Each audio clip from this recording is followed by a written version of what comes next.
ไปหากินหากินยังกินเบิ่งลุงเน็บให้ไปหากินอีหยังอันนี้นี่หมากตัวนี้หมากอีหยังกันนะคะเอ้าหมากเฟืองโอ้ได้หมากเฟืองป้าเพิ่นเอาเนาะแม่ใหญ่เพิ่นไปหาเก็บหมากเฟืองบ่ไปเก็บเอาอยู่ไสแม่ใหญ่นี่ของแม่ใหญ่เองบ่แม่ใหญ่ปลูกหมากเฟืองบ่ฉันอยากกินหมากใหม่บ่มีหมากใหม่ชื่อบ่มีทำบุญอยู่ครับไปกับบ่าวสายน้องบุตรเด้แล้วก็บ่าวมิกเพิ่นนี่แหละเฮือนสวัสดีเด้อเลยบ่ได้ไปทางใดบ่ทางบ้านแต่บ้านบ่พ่อแม่พี่น้องเนาะเปิดภาพมามื้อนี้เช้านี้ก็เข้ามาทางบ้านกันดอนเมืองตาแตงแขวงเสกองมื้อนี้พี่น้องเนาะเป็นโอกาสยามดีเนาะสนิทก็ได้เข้ามาเยี่ยมทางบ้านน้องหยังน้องพินพี่น้องเนาะเป็นมื้อแรกแล้วก็ครั้งแรกพี่น้องเนาะที่ว่าเช้านี้ก็ไปพ่อน้องเพิ่นอยู่วัดพี่น้องเนาะไปกับทีมงานกับบ่าวชายพี่น้องเนาะก่อนอื่นก็หันหน้าหันตามทางพี่พ่อแม่พี่น้องเนาะกับทักทายสบายดีเด้ออีพ่อแม่ FC สุขุสุคนเนาะบ่ว่าอยู่ภายในและก็ต่างประเทศพี่น้องก็ยินดีเข้าสู่2เช้านี้มื้อนี้เนาะมาพบมาพอกันเส้นเก่าเส้นเคยมื้อนี้เนาะเช้านี้ก็ได้เข้ามาทางบ้านกันดอนใหม่พี่น้องเนาะเข้ามากับทีมงานนี่เนาะเพราะว่าเพิ่นก็รอท่าสนิทอยู่ข้างในพี่น้องเนาะว่าสิเข้าไปหาทางน้องพินเพิ่นพี่น้องเนาะขอแม่ยายสบายดีเด้อยายไปจังได๋ไปหากิน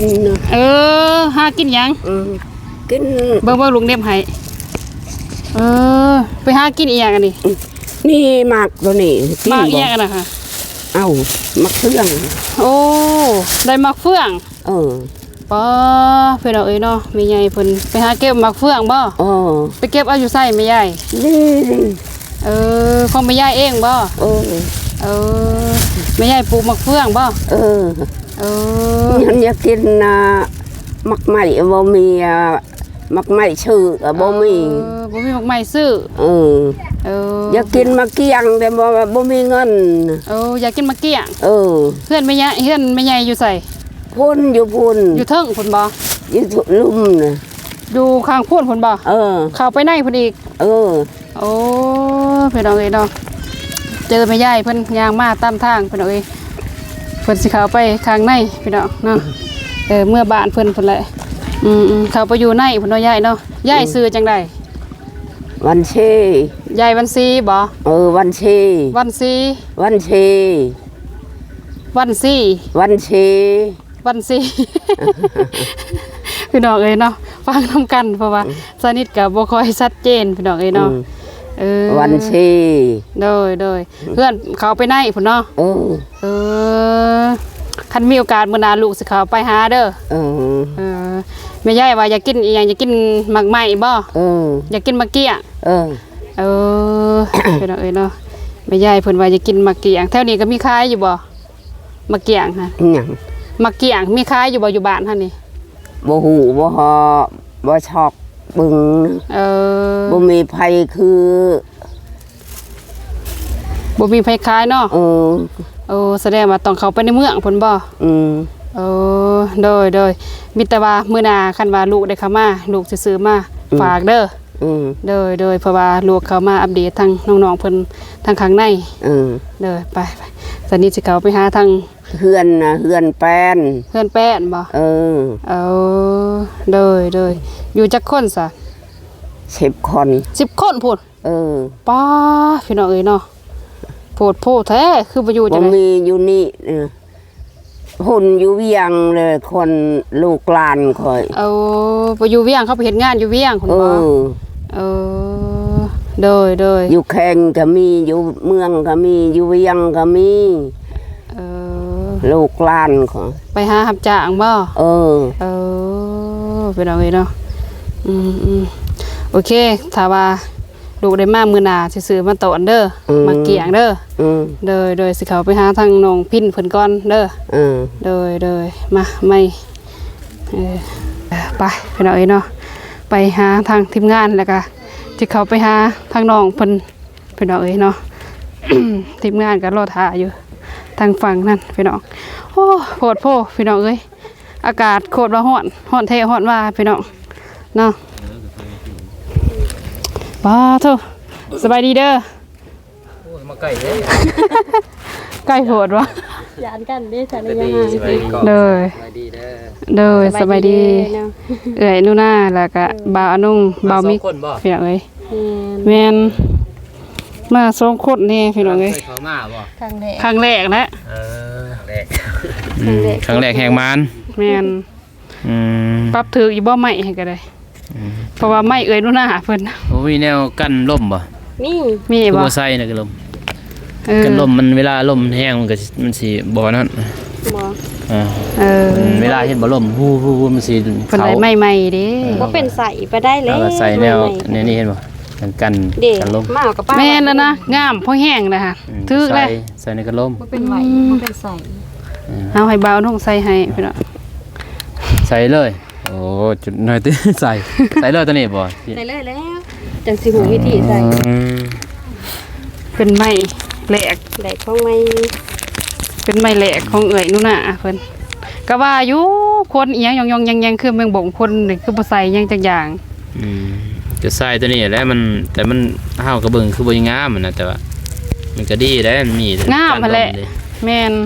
การลมนะ หมอ อารมณ์มันลมพัดแห้งเห็นบ่เบิ่งคลิปเบานิกเมื่อวานวูด เพราะว่าเสียงเอ่ยนู่นน่ะแห้งแหลมพอแล้วเลยพอดีกัดแน่พอดีทุบหน่อยหนึง ใส่ ใส่อีกบ่เอาให้ทางบ่าวนุ่งเพิ่นใส่ให้พี่น้อง ให้หน้าให้ตาไปดนไปได้ช่วงนี้คือเห็นลงคลิปลงยัง อิสระการเกษตรพื้นฐานของครอบครัวนี่ โอ้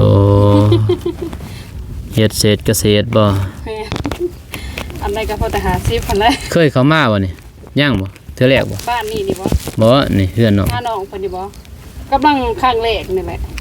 กำลังเข้ามามื้อนี้นี่แหละ แต่มันก็จะ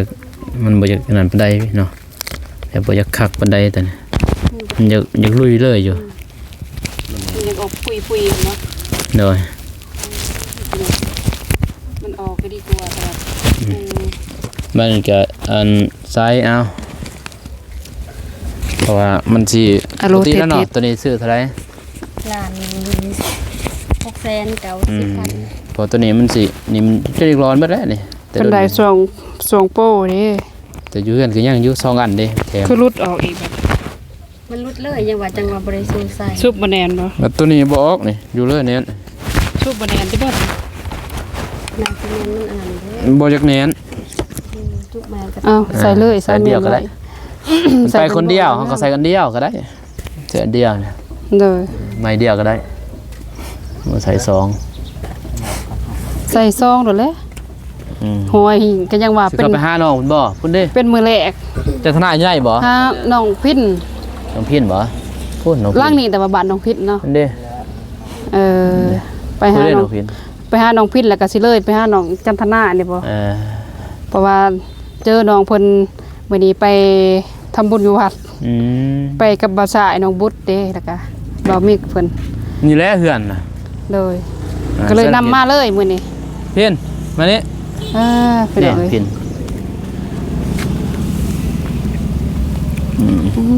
แอมอันนั้นทางแน่เนาะ ขึ้นเบิ่งแล้วบ่เฮือน สังกะสี ขึ้นได้บ่ ยังแหละ ก็ขึ้นไปเบิ่งบัด กัน เลย เวลาจะ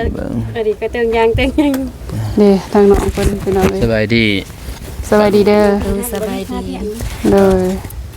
บ่ได้ไปทางใดบ่ โบ พี่น้องเอ้ย ยังมาแต่วัดบ่ โดย ไปวัดไปว่า แม่นไปวัดมื้อเช้าเลยแหละเนาะ โดย มื้อนี้ก็เลยนำมาฮอดบ้านเพิ่นเลย ไปทำบุญ แม่น หลวงพ่อนี่ ดีใจเนาะ โดยดีใจ มารับโชคอีกบัด มากับโศกอีก โศก บ่ มีโศกสองสันที่มื้อนี้เนาะ ไปทำบุญได้มาครับโชคพร้อมน้องพินว่า เลย ได้เครื่อง เออ ได้สำสินุงบาดนี่ เลยเมียนไว้ข้างแน่ละบ่เครื่องค่ะยัน เห็นไรอยู่เงินครัวว่าได้ใหญ่เลย เออเลย ถุงมื้อหน้าสิมาซื้อถุง เลย ถุงใส่มีจะเบิ่งถุง ไปเบิ่งทางบ้านน้องเพิ่นเลยเนาะ เลยคือไปเบิ่งไหม ไปน้องพินน้องพินคนสวยน้องพินคนสวยแต่น่ารักพี่น้องเอ้ยไปพี่น้องเอ้ยเนาะไปเบิ่งบ้านน้องพินพี่น้อง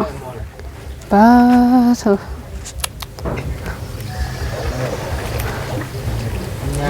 ขึ้นเงินอย่างเดียว โอ้พี่น้องเอ้ยเนาะสนิทซองเอาเด้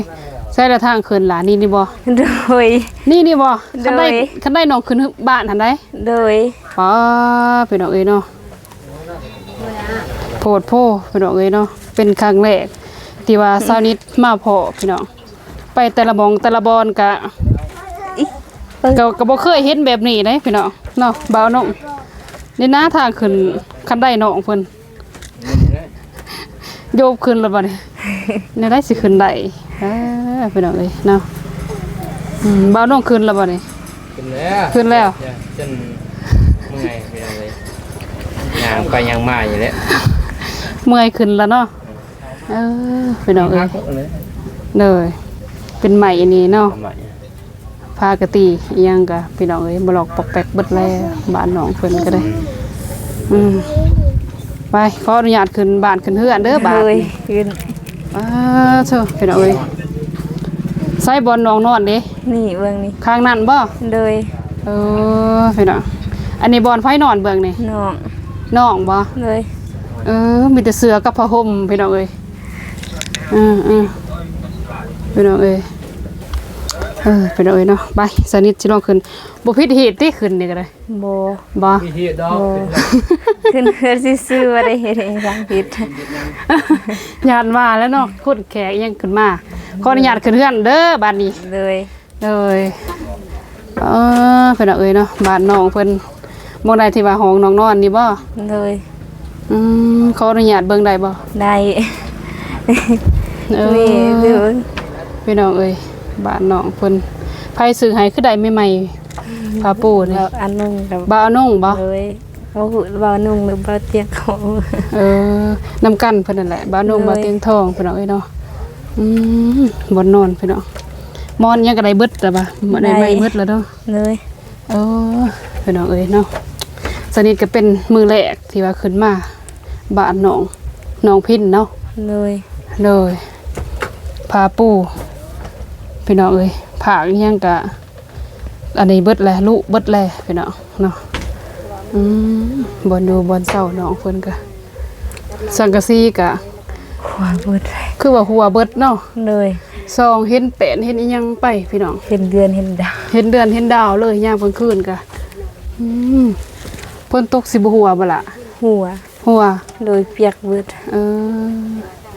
คันฝนตกแห้งน้องเฮ็ดจังไดเวลามันหัวมันยังเด้ ก็บ่จักสิเฮ็ดแนวใดเบิ่งซื่อๆนั่นนั่นเลย สีนี้ไปใส่คันนี้บ่ได้ เด้อ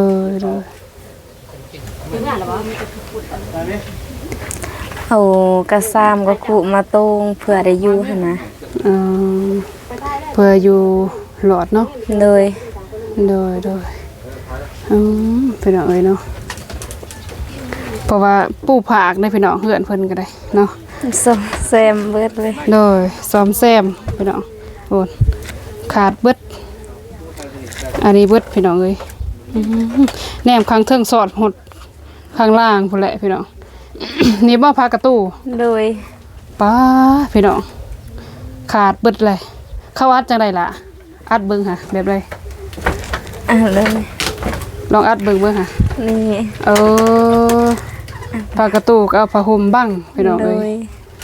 โพดโพแท้บ่ยันพี่หลอกว่าบัดนี้ ย่านกายสิเฮ็ดจังได๋นั่นล่ะเนาะ เลย เลยเพราะว่าความจนก็บ่ได้ปานนี้ไผนี่แหละพี่น้องเอ้ยเนาะเกิดมาก็บ่มีไผสิอยากเจออยากพอแบบนี้นะแต่ว่ามันก็เป็นไปแล้วพี่น้องเอ้ยเนาะ เบอร์นี้น้องชายบ่ว่านอนเมื่อกี้ โดย มองไว้เครื่องเพิ่นก็บ่ได้มีกระตายหยังพี่น้องกระคุกระซ้ำพี่น้องเอ้ย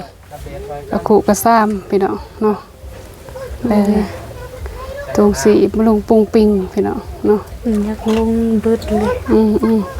อันนี้บ่มองขัดประตูค่ะ โดย พี่น้องเอ้ยเนาะอวยไปอวยมาติ้วพุ่นน่ะสนิทสิลองเฮ็ดพี่น้องนี่กกสีตายปลายสีเป็นพี่น้อง แบบนี้แล้วเนาะตริวไปเลยพี่น้องพุ่นนี่เรียบร้อยพี่น้องเลยเนาะบ้านน้องเพิ่นแห้งกลัวบ้านน้องวานอีกพี่น้องเอ้ยเนาะบ้านน้องวานกะเบิ่งไปเบิ่งมาก็คือ อยากปั้นกันนี่แหละพี่น้องเอ้ยเนาะอยู่นำกันจักคนอยู่เฮือนนี่ล่ะ5 คนน้องเป็นลูกแม่เพิ่นผู้ที่เท่าใด ที่4ผู้ที่4โดยพี่น้องเอ้ยเนาะอยู่นำกัน5 คนเนาะน้องยังเฮียนบ่ บ่ได้เฮียน บ่ น้องเฮ็ดหยังแต่ละมื้อนี่ เฮ็ดเวียกตักน้ำบ่อนึงเขาซอยเมบางมื้อก็ไปหาพื้น หาพื้นพอได้ดังไฟนึ่งข้าวเนาะ โดยเพื่อได้ไปเฮ็ดของกิน เลยไผเฮ็ดกินอยู่เฮือนแต่ละมื้อ ก็บางมื้อก็แม่บางมื้อก็น้อง พ่อแม่ไปใส่เดือน บ่มี พ่อบ่มีบ่ บ่ โอ้พี่น้องเอ้ยเนาะแม่นสนิทก็เลยถามไปเลยพี่น้องเอ้ยเนาะเพราะว่าช่วงก่อนก็น้องเพิ่นก็สนิทกับเบิ่งในคลิปเนาะแต่ว่าบางคนก็ย่านว่า FC บ่ทันได้ฮู้ทั้ง2น้องนิดนะก็เลยถามน้องเพื่อไปเลยนะ โดยแม่เพิ่นไปใส่คือบ่เห็นสนิทมานี่ บ่ฮู้ เด้อแม่ก็บางมื้อก็ไปเฮ็ดเวียกน้องบางมื้อก็ไปรับจ้างคันบ่ได้ไปรับจ้างก็นั่นนี่แหละบ่มีหยัง เด้อคันว่าไปรับจ้างอยู่บ้านที่เขาเฮ็ดเขาจ้างเวียกหยังนี่เขา อยู่บ้านเขาบ่ได้จ้างคันอยากรับจ้างก็ออกนอกนะ ไปอยู่ทางบ้านอื่นบ่รับจ้างบ้านอื่นเนาะ โดย ต้องไปข้างนอกเนาะ โดย เพราะว่าอยู่บ้านนี่บ่มีผู้จ้างนั่นล่ะ บ่ พี่น้องเอ้ยเนาะน้องอายุจักปีแหละเดือนนี้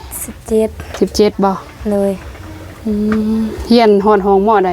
ป .4 ฮอดห้องม ป .4 ฮอดห้องป .4 บ่ โดย โอ้สนิทก็คิดว่าฮอดห้องม .4 พี่น้องเอ้ยเฮียนฮอดห้องป .4 ย้อนความขาดเคินทางครอบครัวบ่ โดย ก็เลยว่าบ่ได้เฮียนเนาะ โดย ก็เลย อย่างเงินเสียนต่อก็บ่มี ก็เลยว่าออกมาซอยเวียกครอบครัว โดย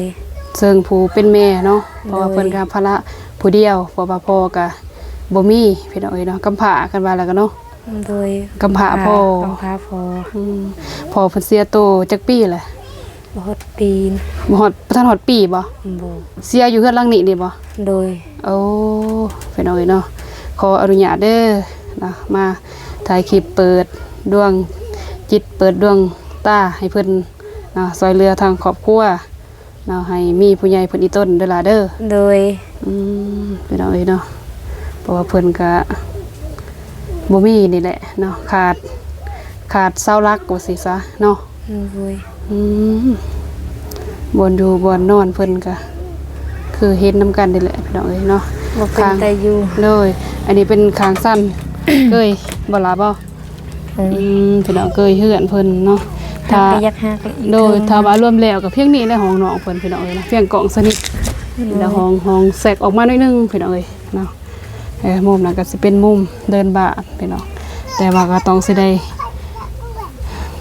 งามเติบได้ดินเนาะถ้าได้เฮือนงามคือสิดีเพราะว่า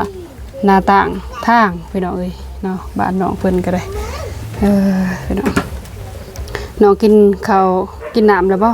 กินแล้ว มาแต่บ้านน้องกินเลย โดยเพราะตอนเช้าว่าได้กินเด้แล้วตื่นสวยแล้วนึ่งข้าวแหละยัดข้าวอาบน้ำยัดไปบ่ทัน โดยน้องกินหยังมาแต่นะกินกับข้าว กินแจ่วเลยล่ะตามกินแจ่วบ่มีแนวกิน กินข้าวกับแจ่วบ่ โดย แต่ละมื้อเด้กินอาหารแบบใดแน่น้องกิน บางมื้อก็ไปหาผัก บางมื้อก็ไปหาหอยพอได้แกงกินนะ เลยและในชีวิตของน้องเคยกินอยู่บ่แบบอาหารที่ว่าอาหารแบบว่าเลิศแบบอาหารดีๆคือเขาหั่นนะแบบประเภทเนื้อยังบ่เคยบ่ บ่ พี่น้องเอ้ยเนาะบ่เคยกินอาหารแบบแซ่บๆพี่น้องเอ้ยเนาะส่วนหลายก็สิเป็นตำแจ่วตำหยังนี่บ่ โดย ส่วนครัวน้องยังก็มีบ่ล่ะบ่ ไอ้ซัง ส่วนครัวแบบส่วนผักอีหยังหั่นนะปลูกผักปลูกหญ้ามีบ่ บ่ บ่มี โดย บ่มีเดินเฮ็ดบ่หรือว่าจังใด ตานางซื่อๆไอ้ซังสิเฮ็ดถั่วก็บ่มีอะ เออ สิปลูกก็บ่เป็นปลูกเวลาไอ้ซังเขาปล่อยแบะปล่อยงัวนี่นะ ก็เลยบ่เป็นเศษส่วนครัว โด เนาะ ย บ่มีตะนางแล้วก็ลักหัวเนาะ โดย เพราะว่าขาดบ่มีพี่น้องเอ้ยเนาะถ้าว่ามีเงินใครสมมุติเด้อ โดย สมมุติว่าถ้าว่ามีเงินใครแบบว่าผู้ใหญ่เพิ่นสิซื้อตะนางให้น้องมีความสามารถเฮ็ดได้บ่แบบเฮ็ดเองหั้นนะแบบว่าประเภทใหม่สังเฮ็ดเป็นลักหัวพี่ลักอิหยังหางไว้แล้วก็เอาตะนางมาให้ก้างแล้วก็เฮ็ดเป็นสวนผักพอได้ปลูกได้หยังนี่ได้บ่ ได้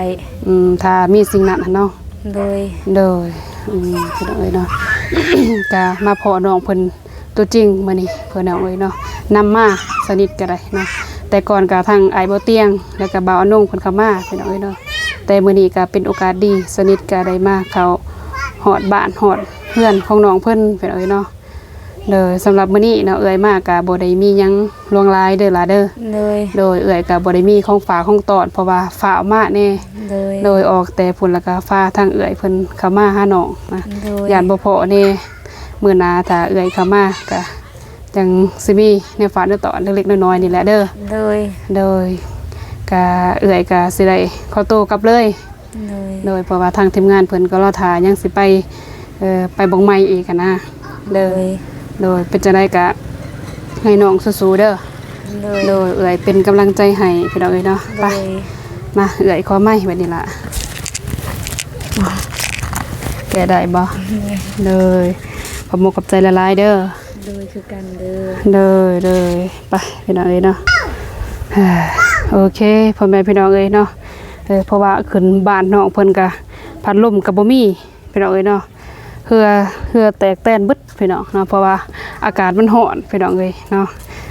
ทางน้องเพิ่นก็คือเห็นนี่แหละพี่น้องเอ้ยเนาะก็เป็นไตต้นเนาะแน่เบิ่งหน้าตาของน้องเพิ่นก็เศร้านี่แหละพี่น้องเอ้ยเนาะแบบคันลักษณะหนึงก็น้องเพิ่นก็สิเป็นเสาหลักแน่พี่น้องเอ้ยเนาะในครอบครัวเนาะ